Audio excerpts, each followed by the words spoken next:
আসসালামু আলাইকুম ওয়া বাৰাকাতুহু। আপোনালোকৰ ওপৰত আল্লাহৰ ৰহমত, বৰকত আৰু শান্তি বৰ্ষিত হওক।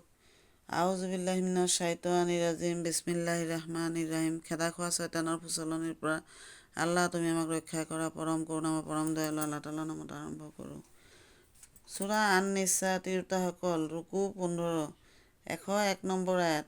তোমালোকে পৃথিৱীত পৰিভ্ৰমণ কৰাৰ সময়ত নামাজ কচৰ সংক্ষিপ্ত কৰি পঢ়া দোষণীয় নহয়, বিশেষকৈ যদিহে অবিশ্বাসকাৰীবিলাকে তোমালোকক বিপদাপন্ন কৰাৰ আশংকা থাকে, কিয়নো নিশ্চয় অবিশ্বাসকাৰীবিলাক তোমালোকৰ প্ৰকাশ্য শত্ৰু।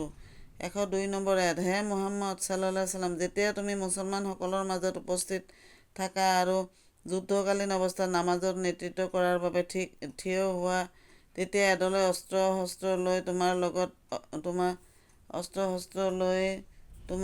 লগত নামাজৰ বাবে থিয় দিব। তেওঁলোকে চিজদা সম্পন্ন কৰি পিছলৈ আহিব আৰু নামাজ নপঢ়া আনটো দল তোমাৰ লগত নামাজ পঢ়িব, আৰু তেওঁলোকে সতৰ্ক থাকিব আৰু নিজ অস্ত্ৰ-শস্ত্ৰ লগত ৰাখিব, কিয়নো অবিশ্বাসকাৰীবিলাকে কামনা কৰে তোমালোকে যেন নিজ অস্ত্ৰ-শস্ত্ৰ আৰু সাজ-সৰঞ্জামৰ প্ৰতি অসতৰ্ক হোৱা, যাতে সিহঁতে আচম্বিতে তোমালোকক আক্ৰমণ কৰিব পাৰে। বৃষ্টিৰ কাৰণে যদি তোমালোকৰ অসুবিধা হয় কিংবা যদি তোমালোকে অসুস্থ হোৱা, তেতিয়া অস্ত্ৰ সংবৰণ কৰিলে দোষণীয় নহয়। তথাপিও তোমালোকে সতৰ্কতা অৱলম্বন কৰিবা। নিশ্চয় আল্লাহ অবিশ্বাসকাৰীবিলাকৰ কাৰণে অপমানজনক শাস্তি আয়োজন কৰি ৰাখিছে। 103 নম্বৰ আয়াত। নামাজ সমাপ্ত কৰাৰ পিছত তোমালোকে থিয় দি, বহি, শুই সৰ্বাৱস্থাত আল্লাহক স্মৰণ কৰিবা। যেতিয়া তোমালোকে নিৰাপদ হোৱা, নামাজ সম্পূৰ্ণৰূপে পঢ়িবা। নামাজ এটি কৰণীয় কৰ্ম, যিটো সমানুৱৰ্তিতা সহকাৰে সম্পন্ন কৰিবলৈ ইমানদাৰসকলৰ বাবে বাধ্যতামূলক কৰা হৈছে।